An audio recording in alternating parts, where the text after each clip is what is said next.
මේ පින්නතුන්ට අද ධර්ම දේශනාව පැවැත්වීම සඳහා මාතෘකාව හැටියට මම යොදාගන්න කල්පනා කළේ ධම්මපද පාළියේ සඳහන් වන ධර්ම කාරණාව. චිරප්ප වාසින් පුරිසං දූරතෝ සොත්ති මාගතං ඥාති මිත්තා සුහජ්ජාච අභිනන්දන්ති ආගතං තතේව කත පුඤ්ඤම්පි අස්මා ලෝකා පරංගතං පුඤ්ඤානි පතිගං හන්ති පියං ඥාතිව ආගතං. ගාථා රත්නයන් දෙක. අපේ බුදුරජාණන් වහන්සේ මේ ගාථා රත්නයන් දෙක දේශනා කොට වදාළේ ඊටාම ශ්‍රද්ධාවන්ත කුල පුත්‍රයෙක් අරමුණු කරගෙන. මේ කුල පුත්‍රයා මරණයට පත් වෙලා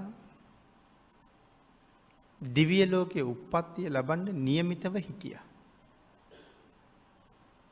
ඒ පිළිබඳව මහමුගලන් මහරහතන් වහන්සේ බුදුරජාණන් වහන්සේගෙන් විමසපු කාරණාවක් පැහැදිලි කරන්නයි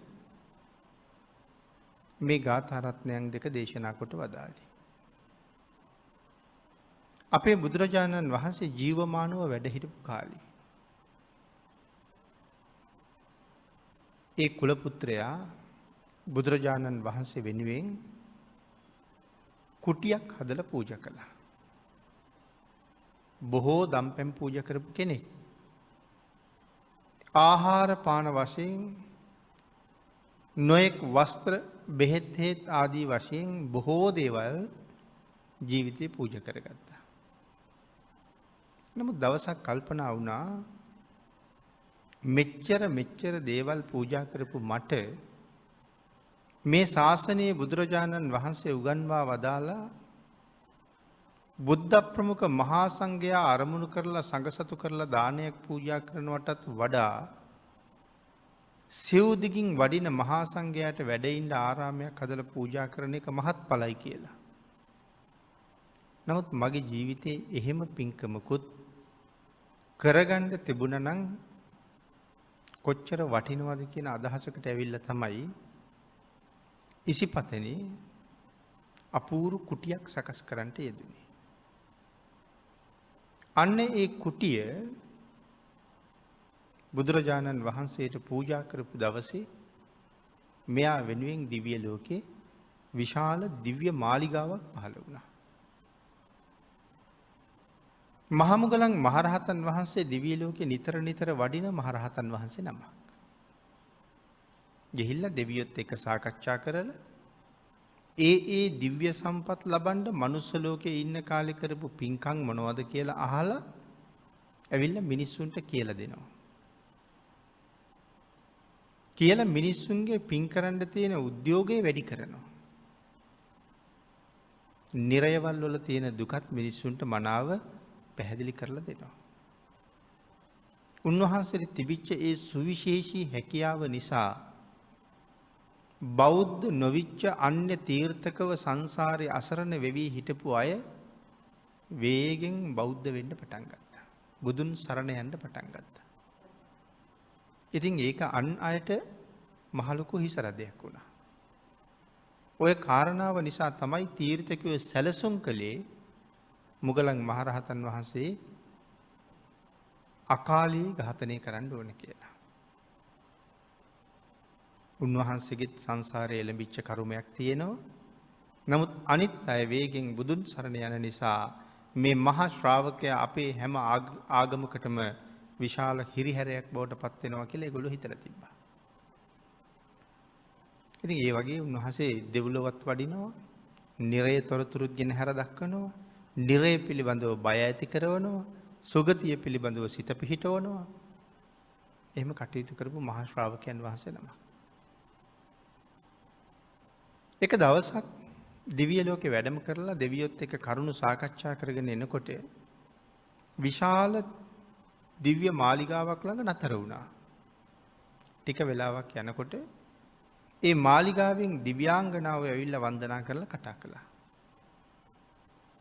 මෙහි ප්‍රධාන පුරවැසියකෝ මේ මාලිගාවේ අයිතිකාරයා කොයි කියලා අහපුවාම ඒ අය සඳහන් කළේ ස්වාමීනි මෙහි අයිතිකාරයා තවම ඉන්නේ මනුස්ස ලෝකේ.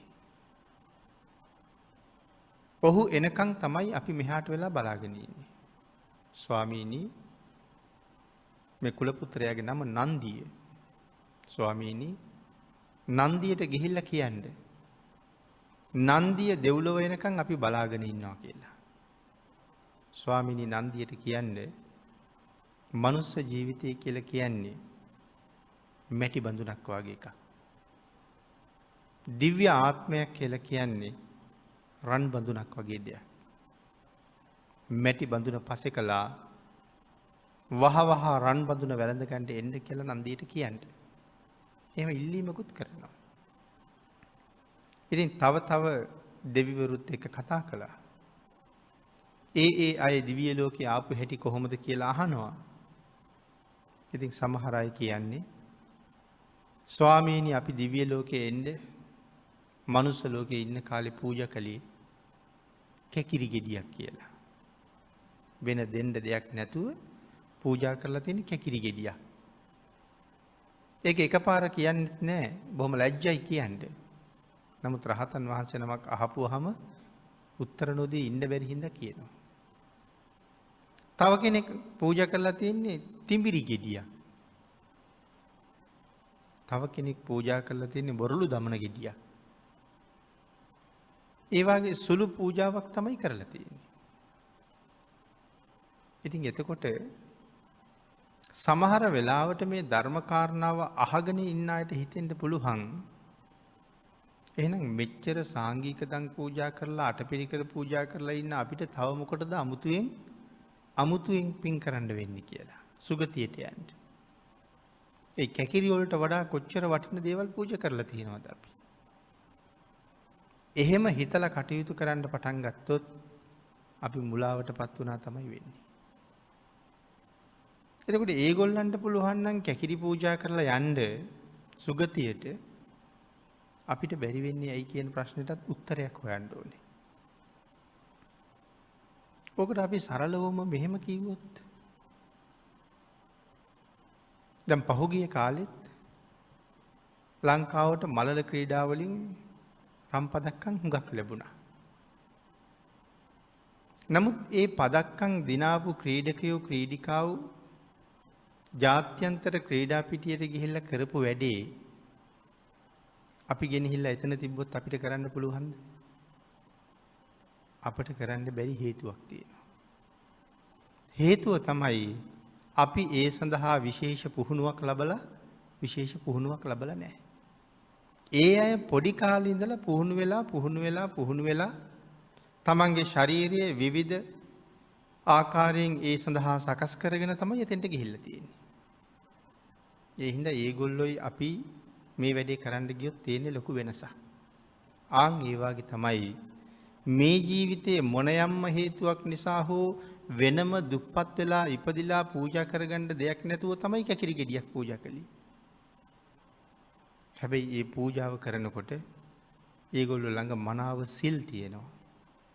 සංසාරේ වෙන ආත්මවල හොඳට දන් දීලා දන් දෙන්න පුරුදු කරගත්ත හොඳ හිතක් තියෙනවා.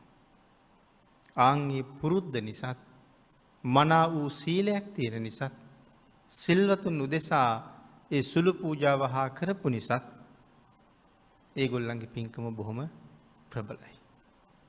ශ්‍රද්ධාව පෙරදරි කරගෙනම මනා අවබෝධයෙන් නම් කරන්නේ අල්පයක් ඇති කල්හි දුන්නු දාණය දහසින් ගුණ කරලයි බලන්නේ කියලා සඳහන් කරනවා. ඊටාම ස්වල්ප දෙයක් තියෙන්නේ දෙන්න. එක්ක රොටියක් එහෙම නැත්නම් කැඳ ටිකක් පූජා කරන්නේ බත් ටිකක් දෙන්න නැති හින්දා. නමුත් අල්පයයි තියෙන්නේ බොහොම ටිකයි. ඒකෙන් තමයි කැඳ ටික හැදුවේ. ශ්‍රද්ධාව තියෙනවා. අල්පයක් ඇති කල්හි දුන් දාණය දහසින් ගුණ කරනවා කියලා කිව්වේ ඒකයි. ඒ ශ්‍රද්ධාව සහ සීලයත් එක්ක. ඒ නිසා ඒ අය කරපු දේවල් කරන්න ගියොත් මේ කරලා තියෙන ප්‍රමාණය ඇති කියලා හිතුවොත් අපිටම වැරදුනා මිසක් දියුණුවක් නැතුව යනවා. ඒ හින්දා ඒ කාරණාව අපි තව හුඟක් ප්‍රගුණ කරන්න ඕනේ. ඉතින් මහමුගලන් මහරහතන් වහන්සේ බුදුරජාණන් වහන්සේ ළඟට ඇවිල්ලා අහනවා ස්වාමීනි භාග්‍යතුන් වහන්සේ මනුස්ස ලෝකේ තාම ජීවත් වෙන අය වෙනුවෙන් දිව්‍ය ලෝකේ මාලිගා පහළ වෙන්න පුළුවන්ද කියලා. ඒ වෙලාවේ බුදුරජාණන් වහන්සේ ඇහුවේ මොග්ගල්ලාන ඔබ දෙව්ලොවටත් වැඩලා දිව්‍ය විමාන ගාවටත් ගිහිල්ලා කාගේද කියලා තොරතුරු අහලා අයිතිකාරයෝ තාමත් මනුස්ස ලෝකේ ඉන්න බවත් දැනගෙන තවත් ඇවිල්ලා මගෙන් අහන්නේ අහවල් දෙයකටද කියලා ඇහුවා. ඒ වෙලාවේ සඳහන් කළා එහෙමයි ස්වාමීනි. එසේමයි මම මේ මාලිගාව ළඟට ගියා. නන්දිය උපාසක තාම මනුස්ස ලෝකේ නමුත් දිව්‍ය විමානයේ පහළ වෙලා තියෙනවා. ඔය කාරණාව පැහැදිලි කරන්නයි අර ගාථා රත්නයන් දෙක දේශනා කළේ. චිරප්ප වාසින් පුරිසං දූරතෝ සොත්ති මාගතං ඥාති මිත්තා සුහජ්ජාච අභිනන්දන්ති ආගතං. අපි කියමු අපේ පින්නතුන්ගේ දරුවෙක් පිටරට විශ්වවිද්‍යාලයක අධ්‍යාපනය ලබනවා කියලා. අවුරුදු 5ක් 6ක් එහෙ ගිහිල්ලා ලංකාවට ආවෙම නැහැ. ඉතින් මව්පියන්ට සහෝදරයන්ට දැන් කොච්චර දේවල් හිතෙනවද? මෙහෙන් ගියාට වඩා දැන් උස ගිහිල්ලා ඇති. මෙහෙන් ගියාට වඩා දැන් තවත් හුඟක් ලොකුයි අවුරුදු 5ක් විතර. හුඟ කාලෙකින් දැක්කේ නැහැ. දැන් ඉතින් බොහෝම බලාපොරොත්තු දල්වගෙන තමයි ඉන්නේ. එහෙ කටයුතු ඉවර කරලා ආපහු වෙනකන්. අවුරුදු 5කින් දැකලා නැහැ. එතකොට එහෙ ඉන්න දරුවා පණිවිඩයක් එවනවා මගේ අධ්‍යාපන කටයුතු ටික අහවල් කාලේ ඔක්කොම ඉවරයි. මං අහවල් දවසේ ලංකාවට එනවා කියලා. එතකොට අපි ඔක්කොම අපේ නෑදෑයන්ටත් කියලා ඒ දරුවගේ මෙහෙ හිටපු හිතවත් යාළු මිත්‍රාදීන්ටත් කියලා සියලු දෙනාම බොහොම සන්තෝෂෙන් සැරසිලා සූදානම් වෙලා ඉන්නේ එයා පිළිගන්න. ගෙවල් දොරවල් පාට කරලා අලුතෙන් ඇඳම් පුටු ගෙනත් තියලා අපිත් අලුත් ඇඳුම් ඇඳලා ආපුවාම හොඳ කෑම වේලක් දෙන්න ඔක්කොම ලෑස්ති කරලා මේ පුදුම විදිහේ පිළිගැනීමකට ලෑස්ති. චිරප්ප වාසි කියලා කියන්නේ තමන් ඉපදිච්ච රට හැර වෙන රටක් කියන එක. තමන් ඉපදුන රට හැර අන් හැම රටකටම අපි කියන්නේ පිට රටක් කියලා. ඉපදිච්ච රට අපේ රට අනික් ඔක්කොම පිට රට. එතකොට මේ පිට රටක ඉන්න කියන කතාව තමයි චිරප්ප වාසි කියන්නේ. චිරප්ප වාසින් පුරිසං දූරතෝ සොත්ති මාගතං. ඊටාම දුර තියෙන පිට රටක ජීවත් වෙලා කාලයක් තිස්සේ හිටියා. දූරතෝ සොත්ති මාගතං. එහෙ ඉඳලා ආපහු මෙහෙ එනවා. ඥාති මිත්තා සුහජ්ජාච අභිනන්දන්ති ආගතං. පිට රටක ඉඳලා එන අපේ නෑයා පිළිගන්න අපි බොහෝම සූදානම් වෙලා බලාගෙන ඉන්නවා වගේ තතේව කත පුඤ්ඤම්පි අස්මා ලෝකා පරංගතං. අපි මේ ලෝකේ ජීවත් වෙන කාලි කරන පින්කම් තතේව කත පුඤ්ඤම්පි අස්මා ලෝකා පරංගතං. මෙහෙ ඉඳගෙන කරන මේ පින් පුඤ්ඤානි පතිගංහන්ති පියං ඥාති වාගතං. අපේ ඥාතියා පිළිගන්න අපි බලාගෙන හිටියා වගේ ඒ පින අපි මැරිලා එනකන් බලාගෙන ඉන්නවා අපි පිළිගන්න. එහෙනම් නන්දිය මෙහෙ කරපු පින්කම් ටික දිව්‍ය ලෝකේ මාලිගාවක් හැටියට ගොඩ නැගිලා අප්‍රමාණ දිව්‍ය සැප ලැබලා දීලා අවුරුදු කෝටි ගානක ආයුෂයක් තිලින කරන්ට ඒ කුසලයේ යහට වෙලා බලාගෙන ඉන්නවා. නන්දිය පිළිගන්න. ආන් ඒ වගේ තමයි මෙහි ජීවත් වෙනකොට අපි කරන හැම පින්කමක්ම කවදාවත් අහක ගිහිල්ලා නැහැ. සමහර වෙලාවට පුංචි කාලේ අපි කරපු පින්කම් අපිට මතකත් නැහැ. ඒවා සමහරලාට සල්ලි දාස් ගණන් වියදම් කරලා කරපු පින්කම් නෙමෙයි. වතුරේ ගහගෙන යන කූඹියෙක් ගොඩ දාලා. ලේනෙක් වාගේ සතෙක් අල්ලගන්න පූසෙක් එලවගෙන යනකොට පූස නවත්තලා. අර ලේනට ජීවිතය ලැබලා දීලා. එයා මරණයෙන් බේරගෙන මේ වාගේ දේවල් අපි ජීවිතයේ එහෙම දේවල් ඕන තරම් කරලා ඇති. හැබැයි දැන් ඒවා මතක නෑ. ඒ වුණාට පින් හැටියට ඒ දේවලුත් අපි වෙනුවෙන් එකතු වෙලා තියෙනවා. අපිට අමතකයි කියලා ඒක නැති වෙලා ගිහිල්ලා නැහැ. එහෙම ස්වභාවයක් සමහරලාට තියෙන දුර්වල මිනිස්සු ගාව. කාගෙන් හරි ප්‍රයෝජනයකට යමක් ඉල්ලගෙන යනවා. සෑහෙන කාලයක් තියාගෙන ඉන්නවා. අයිතිකාරයා ඒක අහන්න නැත්තේ අයිතිකාරයාට මතක නෑ කවුද ඉල්ලගෙන ගියේ කියලා. අරගොල්ලෝ හිමීටම අමතක කරලා ඒක තමන්ගේ කරලා තියාගන්නවා. ඒක දුර්වල මිනිස්සුගේ ගතිය. නමුත් ඊටාම සුළු වුණාට පින කවදාවත් අපි අත්හැරලා යන්නේ. ඒක සංසාරේ මට විපාකයක් හැටියට එනවමයි. ඒ වාගේ සුළු පින්කමක් කරපු නිසා සමහර වෙලාවට තිරිසන් ආත්මික ඉපදිලා හරි වෙනත් අකුසල් නිසා තිරිසනෙක් වුණත් පිටිපස්සෙන් කොටියෙක් එලවගෙන එනකොට සමහරලාට කොටිය නවත්තන්න ඉදිරිපත් වෙන අය ඕන තරම් ඉන්නවා. ඔය සත්තු පිළිබඳව වැඩසටහන් එහෙම බලනකොට මේ වාගේ ඉගෙන ගත්ත ධර්මකාරණත් ගලපලා අරගෙන බලන්න ඕනේ. සමහර වෙලාවට මුවෙක් පිටිපස්සෙන් කොටියෙක් එලවගෙන යනවා. නමුත් කුළුහරක් රෑනක් වගේ පිරිසක් මැද්දෙන් පැනලා කොටිය පන්නනවා. එහෙම අවස්ථා මේ වැඩසටහන් වල ඕන තරම් අපි දකිනවා. අරයාගේ ජීවිතේ බේරලා දෙන්න කවුරු හරි ඉදිරිපත් වෙනවා. අපිත් සංසාරේ වතුරක ගහගෙන යන්න පුළුවන්. ගින්නකට මැදි වෙන්න පුළුවන්. අර සතෙකුගේ ජීවිතේ බේරලා තිබුණ නිසා වෙනත් කුමන හෝ බලවේගයක් අපිව බේරගන්න ඉදිරිපත් වෙනවා. ඒ වාගේ සුළු නමුත් පින කවදාවත් අපි අත්හැරලා යන්නේ. එතකොට බුදුරජාණන් වහන්සේ දේශනා කොට වදාළ උතුම් සිල්පද 5ක් තියෙනවා. කෙලෙස් 1500ක් පිළිබඳව කරුණු සඳහන් කළා. ඒ අතරින් වෙනම පැහැදිලි කරපු සිල්පද 5ක් තියෙනවා.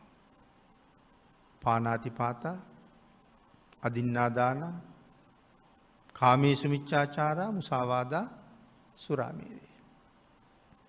කෙලෙස් 1500ක්ම අපි සංසාරයට ගෙනියන්න ලෑස්ති. නමුත් කෙලෙස් 1500කින්ම රැකෙන්න කියලා කීවනම් අපිට ඒක කොහොමත් කරන්න බෑ. මහා කාරුණික සම්මා සම්බුදුරජාණන් වහන්සේ ලෞතුරා බුද්ධත්වයේ ලැබුවා කියලා කියන්නේ ස්වභාව ධර්මයේ පිළිබඳව අවබෝධ කරගත යුතු තාක් සියලුම ධර්මතාවයන් අවබෝධ කළ නිසායි. බුදු පියාණන් වහන්සේට වැටහුණේ නැති දෙයක් නැහැ. විශ්වය කොයි තරම්ද භාග්‍යතුන් වහන්සේගේ ඥානයේ තරම්. භාග්‍යතුන් වහන්සේගේ ඥානය යම් තාක්ද විශ්වයේ එච්චරයි. ඒ නිසා මේ විශ්වයේ තරණය නොකළ තැනක්, නොදැක්ක නොහඳුනන තැනක් නැහැ. ඒ නිසා මේ ස්වභාව ධර්මයේ ක්‍රියාත්මක වෙන්නේ කොහොමද කියන කරුණ බුදුරජාණන් වහන්සේට වැටහෙන තරම් කාටවත් වැටහෙන්නේ නැහැ. මේ ගවේෂණය කී කාලයක් කළාද? මේ පරිේශණය මොන කාලයක් කළාද? මහා කල්ප අසංඛ්‍ය 4යි ලක්ෂ 1ක් තිස්සේ මේ පරිේශණය තමයි කළේ. ඒකට අපි කියනවා ආර්ය පරිේශණය කියලා. මේක ඇතුලේ තවත් වෙන කාටවත් කරන්න පරිේශණයක් නෑ. සම්පූර්ණ භාග්‍යතුන් වහන්සේ පරිේශණය කරලා ඉවරයි. රහතන් වහන්සේ නමකටවත් බුදුරජාණන් වහන්සේට වඩා වැඩියෙන් කරුණක් හොයන්න දෙයක් ඉතුරු කරලා නැත්තේ ඒකයි. රහතන් වහන්සේට ඒක වැටහෙන්නෙත් නෑ. රහතන් වහන්සේ දේශනා කළොත් ඒක හරියටම හරි වෙන්නෙත් නෑ. රහතන් වහන්සේටත් මේ ධර්මයේ වරදින්න තියෙන ඉඩකඩ හරි වැඩි. ඒ හින්දා රහතන් වහන්සේ නමුත් දේශනා කළත් ඔක්කොම හරි කියලා කාරණාවක් නැති හින්දායි බුදුරජාණන් වහන්සේ දේශනා කළේ තමන්ට වැටහිච්ච දේ දායකයන්ට කියන්න එපා කියලා. ඒක රහතන් වහන්සේටවත් අයිතියක් නෑ. තමන්ට හිතෙන දේ දායකයන්ට කියන්න එපා කිව්වා. එහෙනම් දායකයන්ට කියන්න ඕනේ මොකක්ද? දායකයන්ට කියලා දෙන්න ඕනේ බුදුරජාණන් වහන්සේට වැටහිච්ච දේ. තමන්ගේ භාවනා අත්දැකීම කියන්න එපා කියලා කීවේ තමන්ට වැටහිච්ච දේ කියන්න එපා කියලා. රහතන් වහන්සේ නමුත් ධර්ම දේශනා කළොත් දේශනා කළ යුත්තේ බුදුරජාණන් වහන්සේගේ භාවනා අත්දැකීම ගැනයි. බුදුරජාණන් වහන්සේගේ භාවනා අත්දැකීමට තමයි 84000ක් ධර්මස්කන්ධය කියලා කියන්නේ. මේ ශාසනයේ තියෙනවා ඉගෙන ගන්න ක්‍රම 3ක්. පළවෙනි එක මේ නිත්තරණ ඊතර වීම සඳහා ඉගෙන ගන්නවා. නිත්තරණ පරියප්තිය. ඊතර වීම සඳහා ඉගෙන ගන්න. අපි හැමෝම ඉගෙන ගන්න ඕනේ එතන පිහිටලා ඉඳලා. අද බණ අහනවා. හෙට සමහරලාට බණ පොතක් කියවනවා. අපි සිල් ගැන දන්නවා. අපි සිල් ආරක්ෂා කරගන්නවා. හෙට බණ පොත කියවනකොට අපි ආරක්ෂා කරන පන්සිල් ගැනම අපි දන්නවට වඩා අලුත් කරුණු ටිකක් තියෙනවා ඒකේ. එතකොට සතුටක් ඇති වෙනවා. ඒ කාරණා ටික එකතු කරගෙන අපේ සීලය තවත් ශක්තිමත් කරගන්නවා. බණ අහනකොට බණපොත් කියවනකොට සිල් ගැන නිවැරදි කරුණු හම්බ වෙනකොට ඒක ඉගෙනගෙන ඒ සීලය තව තහවුරු කරගන්නවා. සමාධිය ගැන කරුණු දැනගන්නකොට ඒ සමාධිය ගැන කරුණු දැනගෙන තව ඒක තහවුරු කරගෙන සම්පූර්ණ කරගන්නවා. විදර්ශනාව ගැන කරුණු දැනගන්නකොට විදර්ශනාව සම්පූර්ණ කරන්න මඟ දැනගන්නකොට ආන් ඒ කාරණා ඔස්සේ විදර්ශනාව සම්පූර්ණ කරනවා.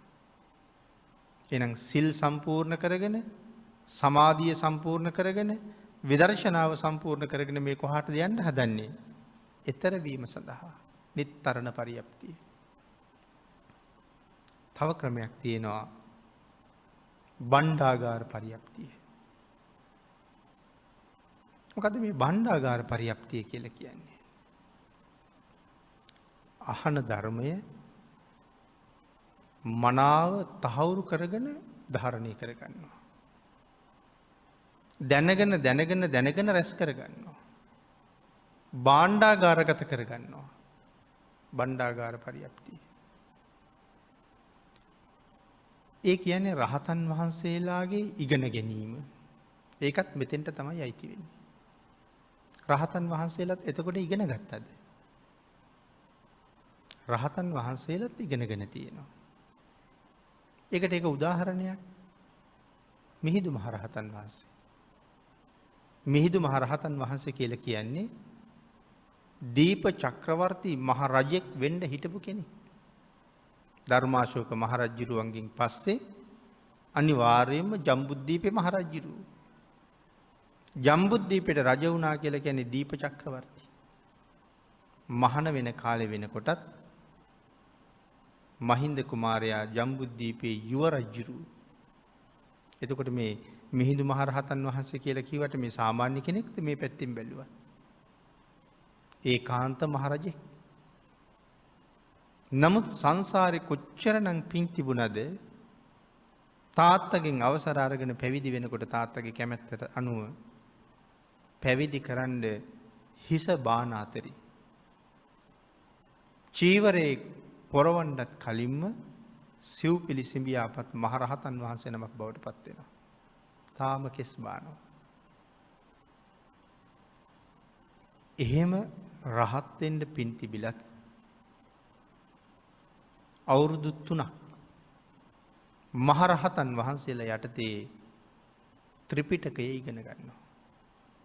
සිව්පිලි සිඹියාපත් මහරහතන් වහන්සේ 3 අවුරුද්දක් ත්‍රිපිටකය ඉගෙන ගන්නවා. සිව්පිලි සිඹියාපත් කියනකොට අර්ථ ධර්ම නිරුත්ති පටිභාන. නිරුත්ති කියන ඥානය පහළ වෙනවත් එක්කම ලෝකයේ ව්‍යවහාර භාෂා 100 සම්පූර්ණ ව්‍යාකරණ ඥානයත් එක්ක හසුරවන්න හැකියාවක් තියෙනවා. මේ භාෂා 100ක් ව්‍යාකරණානුකූලව හරියටම හසුරවන්න පුළුවන් හැකියාව ලැබෙනවා. ඒ තරම් ඥාන ශක්තිය. ඒ තරම් ඥාන ශක්තියක් ලැබිලා 3 අවුරුද්දක් ත්‍රිපිටකය ඉගෙන ගත්තා. එහෙනම් රාතන් වහන්සේත් ධර්මයේ ඉගෙන ගන්නේ ඇයි ඒ? තමන් වහන්සේට වරදින්න තියෙන ඉඩකඩ වැඩි. මුළු ධර්මයේම ඉගෙන ගත්තා කියන එකද රහත් වුණා කියලා කියන්නේ. ධර්මයේම දැනගත්තා කියන එක නෙමෙයි රහත් වුණා කියලා කියන්නේ. ආන් ඒ නිසා රහතන් වහන්සේත් දේශනා කළ යුත්තේ භාග්‍යතුන් වහන්සේගේ ධර්මයමයි. තව ක්‍රමයක් තියෙනවා ලාභ ප්‍රයෝජන වෙනුවෙන් ඉගෙන ගන්න ක්‍රමයක්. ඒක නම් භාග්‍යතුන් වහන්සේ සම්පූර්ණ තහනම් කරනවා. එහෙම ඉගෙන ගන්නවා නම් සර්පයාගේ මැද්දෙන් අල්ලගත්තා වගේ කියලා කියන්නේ. මුළු ත්‍රිපිටකයම දන්නවා. ඉගෙනගෙන තියෙන්නේ ඊතර වෙන්න නෙමෙයි මම හොඳට බණ දන්නවා මට හොඳට කියන්න පුළුවන් ඕනෑම කාරණාවක් ඇහුවොත් කියනවා ආන් ඒ වාගේ කියලා මිනිස්සු අතරට ඇවිල්ලා ප්‍රසිද්ධියට පත් වෙලා මිනිස්සුන්ගෙන් ලැබෙන ලාභ ලෝභ කීර්ති ප්‍රශංසා ලබා ගැනීමේ පරමාර්ථය ඇතුව අන් කෙනාට වඩා මට බණ කිය හැකි එයාට වඩා මම දන්නවා එයාට වඩා සූත්‍ර ගණනක් දන්නවා මිනිස්සු අතරට ගිහිල්ලා ඒ නිසා කැපී පෙනෙන්නයි මේ ඉගෙනගෙන තියෙන්නේ. තමන් සංසාරයෙන් එතර යන්නවත් අන් අය සසරින් එතර කරවන්නවත් නෙමෙයි. ලාභ ලෝභ ලැබීම නිසා. බුදුරජාණන් වහන්සේ පින්නතුනි නින්දට හරි අකමැතිනේ. නිදා ගන්න අයට භාග්‍යතුන් වහන්සේ කැමති නැහැ. මොකද බුදුරජාණන් වහන්සේ දේශනා කළේ නින්ද කියන්නේ ජීවිතයේ වඳ බව කියලා. ඒ නින්ද ගියපු වෙලාවට අපේ ජීවිතෙන් කිසි ප්‍රයෝජනයක් නැහැනේ. නින්ද කියන්නේ ජීවිතේ වඳ බව කියලා සඳහන් කරන්නේ. නින්දට හරි අකමැති. නමුත් විවේකයක් උවමනාම නම් දවසකට පැය 4ක් නිදා ගන්න කියලා කියනවා. ඒ නිදා ගන්න කියන්නේ රාත්‍රී 10ට සැතපීලා පාන්දර 2ට නැගිටින්න කියලා. නැගිටලා සක්මන් කරන්න කියලා. එතකොට තවත් නිදිමත තියෙනවා නම් ඒක දුරු වෙලා යනවා. අලස බව නැතුව යනවා. ඊට පස්සේ ලැබිච්ච ජීවිතෙන් බලාපොරොත්තු වෙන පරමාර්ථය බුදුන්පත් කරගන්න වීරිය වඩන්න. ඒකටයි භාග්‍යතුන් වහන්සේ උපදෙස් දෙන්නේ. නින්ද හුඟක් පාඩුයි කියලා කිව්වේ. සාමාන්‍ය වෛද්‍යවරයෙකුත් අපිට කියන්නේ අඩුම තරමේ පැය 6ක්වත් නිදියන්න කියලා. ඉතින් ඒ වුණාට අපි ගැන කල්පනා කරලා බැලුවොත් අපි සාමාන්‍යයෙන් පැය 6කටත් වැඩිය නිදියනවා. අද නිමාඩු දවස නම් ටිකක් වැඩිපුර නිදා ගන්නවා. දවස් 5ක්ම වැඩනේ කියලා දවල්ට කාලක් ටිකක් නිදා ගන්නවා. වැස්ස වගේ තිබුණොත් සමහර දවසම නිදිනවා. ඔහොම බලලා සාමාන්‍යයෙන් දවසකට පැය 8ක් නිදිය ඇවොත් එහෙම ඒ මිනිසයා ජීවත් වෙන්නේ අවුරුදු 60යි නම් දවසකට පැය 8ක් නිදියලා නම් අවුරුදු 60ක් වෙනකොට අවුරුදු කීයක් නිදියලා කියලාද කල්පනාව? අවුරුදු 20ක්ම නිදියලා. එතකොට 60න් 40යි ජීවත් වෙලා තියෙන්නේ. ආන් එතකොට තමයි තේරෙන්නේ නිදියපු එකේ පාඩුව. අවුරුදු 20ක් නිදියවා කියලා කියම ඒකට පුදුමයි. අපරාධී අවුරුදු 20 කියලා. හැබැයි ඒක පැය 4කට අඩු කරගත්තොත් මට තව අවුරුදු 10ක් අවදියෙන් ඉන්න තිබිලා තියෙනවා. ඒ හින්දා මේ ජීවිතයේ මේ නිදියලා නැහත්ති කරන්න නෙමෙයි තියෙන්නේ. පුළුවන් තරම් ප්‍රයෝජන අරගෙන සංසාරයෙන් එතර වෙන්න වීරිය වඩන්නයි ජීවිතේ තියෙන්නේ. එතකොට නින්දට භාග්‍යතුන් වහන්සේ කැමති නෑ. නමුත් අර ලාභ ලෝභ වෙනුවෙන් ධර්මයේ ඉගෙන ගන්නවට වඩා ධර්මයේ දේශනා කරනවට වඩා නිදා ගන්න එක සැපයි කියලා දේශනා කරනවා. ඇයි අර එහෙම ඉගෙනගෙන යන්නෙම නිරේට. ඊට වඩා නිදාගෙන ඉන්න එක හොඳයි. පව් රැස් වෙන්නේ නැහැ. Tamanට පාඩුයි මිසක් පව් නෑ. ආන් ඒ හින්දා ඒ තුන්වෙනි ක්‍රමයට ඉගෙන ගන්න එපාම කියනවා. ලාභ ලෝභ වෙනුවෙන් ධර්මයේ ඉගෙන ගන්නවත් දේශනා කරන්නවත් එපා. අනුකම්පාව වෙනුවෙන් සසරින් එතර කරවීම උදෙසාත් තමන්ගේ එතර වීම උදෙසාත් ධර්මයේ දැනගන්න දේශනා කරන්න කියන එකයි භාග්‍යතුන් වහන්සේ දේශනා කරන්නේ. ඉතින් එතකොට මේ නිර්මල ධර්ම රත්නය ලෝක සත්වයා සුවපත් කරනවා වගේම තමනුත් සුවපත් කරනවා. අපි මෙතෙන්ට ආවේ අපි කරගන්න පින අපි ආරක්ෂා කරනවා පිළිගන්න බලාගෙන ඉන්නවා කියලා කියන්නේ. එහෙනම් කෙලෙස් 1500ක්. මහා කරුණික භාග්‍යතුන් වහන්සේ අපිට මේකෙන් කාරණා පහක් තෝරලා අරගෙන කිව්වා මෙන්න මේ කාරණා පහ හොඳට රැකගන්න. ස්වභාව ධර්මයේ පිළිබඳව පරිේශණය කරලා ස්වභාව ධර්මයගේ තියෙන දැඩි නීති පහක් තමයි මේ අරන් තියෙන්නේ. මේ නීති පහ උල්ලංඝනය කෙරුවොත් ගැලවෙන්න ක්‍රමයක් ඇත්තෙම නැහැ. අපි පාරේ යනකොට එහෙමයි. සුදු ඉර කපල යනවට වඩා කහිරෙන් ඉස්සර කරන එක හරි බරපතලයි. එතකොට සාමාන්‍ය දේවලුත් තියෙනවා. හැබැයි පන්සිල් පදයක් කඩනවා කියන එකකින් ගැලවෙන්න බෑ කිව්වා. ඒක මහා බර සිල්පදයක්. ඒ නිසා එයින් 4කට කිව්වා කර්මපත කියලා. කර්මපත 4ක්. මැරෙන වෙලාවේ මතක් වුණොත් නිරේ උපද්දවනවා. බේරන්න කෙනෙක් නම් බේරන්න කෙනෙක් නැහැ. 5 වෙනි එකට කෙලින්ම ඍජුවම කර්මපතයක් කියලා කිව්වේ නැහැ. නමුත් 5 වෙනි එක කර්මපතයක් වෙන වෙනම ක්‍රමයක් තියෙනවා. සුරාපානය කරලා පාඩු Tamanටනේ. මම සුරාපානය කළා කියලා අනික් එක්කෙනාට පාඩු නෑ. එයාගේ සල්ලි වේදන් වෙලත් නෑ. එයාගේ ඇඟ දුර්වල වෙලත් නෑ. එයාට ලෙඩ හැදිලත් නෑ. ඔක්කොම බලපාන්නේ මට. ඒ හින්දා අන් අයට කරදරයක් වෙලා නෑ. දැන් අපිට මෙහෙම සිහියෙන් ඉන්නකොටත් අපි අතින් බොරු කියවෙනවා හරියට. කොච්චර පන්සිල් ගත්තත් යාළුවෝ එකතු වෙච්චාම හරි පිරිස එකතු වුණාම හරි දරුවෝ නලවන්න ගියාම හරි විහිළුවකට හරි බොරුවක් කියනවා. එතකොට සිහි නෑ. විහිළුවට කිව්වත් සිල්පදේ කැඩෙනවා. නිකම්ම සිහි නැතුව විහිළුවටම ගිහිල්ලා බොරු ශික්ෂාපදේ කැඩිලා සෑහෙන්න. මෙහෙම ඉඳගෙනත් සිහි නැතිකොට මත් වෙලා ඉන්නකොට කොහොමත් සිහි නෑ. ඒ හින්දා මත් වෙච්ච පුජ්‍යලයා අතින් අර සිල්පද 4ම කැඩෙනවා. එයාට කොහොමත් සිහි නෑනේ. ඒ හින්දා ඒක කර්මපතයක් බවට පත් වෙන ක්‍රමයක් තියෙනවා. ඒක තමයි ඒ ක්‍රමය. ඒකයි භාග්‍යතුන් වහන්සේ මේ පහම පෙන්වුවේ. මේ පහ කරගන්න එපා.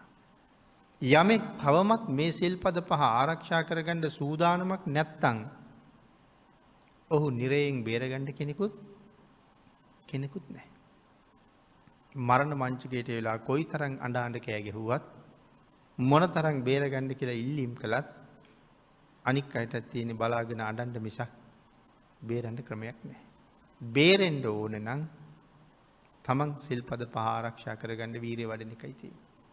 ඊට පස්සේ භාග්‍යතුන් වහන්සේ දේශනා කළා දන් දීම ගැන. දස දාන වස්තුවක් දේශනා කළා. දස පුණ්‍ය ක්‍රියාවක් දේශනා කළා. දස කුසල් දේශනා කළා. යමෙක් මේ දේවල් ජීවිතේ පෝෂණය කරගත්තාම අපි මැරිලා ඊළඟ භවයේ සුගතියක් ලැබෙනවා. ඒ සුගතියේදී අඩුපාඩු නෑ මොකවත්. අපි සංසාරේ දීපු හැටියට අඩු නැතුව ලැබෙනවා. සීලය උපදින තැන වෙනස් කරනවා. දානය ඉපදුනාට පස්සේ ලැබෙන්නේ මොනවද කියලා තීරණය කරනවා. කොහොම ශරීර වර්ණයක් ලැබෙන්න ඕනේද? කොයි වාගේ පෙනුමක් ලැබෙන්න ඕනේද? කොයි විදිහේ අංගපසංග ලැබෙන්න ඕනේද? කොහොම නිරෝගී බව ලැබෙන්න ඕනේද? මොන විදිහේ කැම බීම ලැබෙන්න ඕනේද? කොයි විදිහේ ඇඳුම් පැළඳුම් හම්බෙන්න ඕනේද? මොන විදිහේ ගෙවල් ලැබෙන්න ඕනේද? කොයි ආකාරයෙන් යාන වාහන ලැබෙන්න ඕනේද? කොහොම අධ්‍යාපනයේ දියුණු වෙන්න ඕනේද?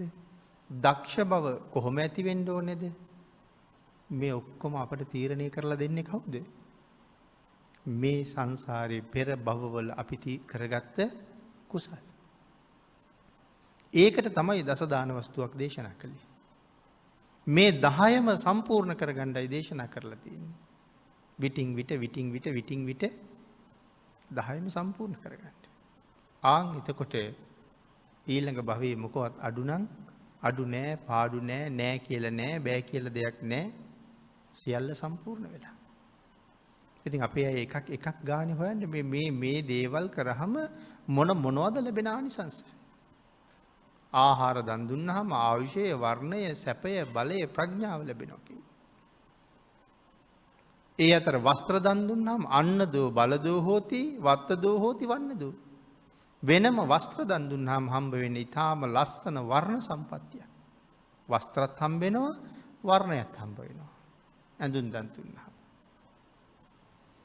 කොට්ට මෙට්ට ඇඳ ඇතිරිලි පාපිසි පුටු ඒ වගේ දේවල් දන් දුන්නාම, පාවහන් වගේ දේවල් දන් දුන්නාම සසරට අපිට හම්බ වෙන්නේ බොහොම සැපදායක යාන වාහන. මම මේ හැම කාරණාවක්ම මේ සරලව මතු පිටින් සඳහන් කරන්නේ මේ වගේ ගැඹුරක් තියෙනවා. සුවඳ වාගේ දේවල් වැඩියෙන් පූජා කරාම උසස් විදියට පූජා කරාම හම්බ වෙන්නේ මනා ප්‍රඥාව. ආන් මේ විදිහට මේ දස දාන වස්තුවේ එක පෙන්නවා මේකෙන් මෙහෙම ආනිසංස මේකෙන් මෙහෙම ආනිසංස 100 ගාණක් කැටි වෙලා එනකොට ඊළඟ ජීවිත කොහෙන්වත් අඩු නන්නේ. මොන වගින්වත් පාඩු නන්නේ. ඒ හින්දා මේ ජීවිතේ ඒව සම්පූර්ණ කරගන්න ශ්‍රේෂ්ඨ මනුස්ස ජීවිතයක් කියලා කියන්නේ අනාගතයට උපදින්න තියෙන ආත්ම ලක්ෂ ගාණක් සැලසුම් කරන්න තියෙන ජීවිතයක් මේක. මේ ජීවිතයේ කොයි තරම් දේවල් අපි ඇයි සැලසුම් කරනවද? ගෙවල් හදනවා, ඉඩම් හදනවා, වැටවල් ගහනවා, මිදුල් හදනවා, උද්‍යාන හදනවා, මේ කොච්චර අපි සැලසුම් කරනවද ලස්සනට ජීවත් වෙන්න? ඒ සැලසුම් කරනවා වගේම ඔබ සැලසුම් කරන්න නිවන් දකින්නතුරු ඔබේ ජීවිතෙත් සැලසුම් කරන්න. සතර අපායට නොයා, අඩුපාඩු නැතුව, හිඟා කන්න නැතුව, ඉල්ලන්නේ නැතුව, කඳුළු නැතුව සැපසේ ජීවත් වෙන්න අනාගත ජීවිත කෝටි ගාණක් සැලසුම් කරන්න ඒ ප්‍රයෝජනය ගන්න තියෙන්නේ මේ ජීවිතේ. හැබැයි හෙට උදේ වෙනකොට ඒ ජීවිතේ තියෙයිද කියලා දන්නේ නැහැ. හෙටට කල් නොතියා පුළුවන් නම් අදම කරන්න. දේශනාවට තියෙන කාලය නිමා වෙලා නිසා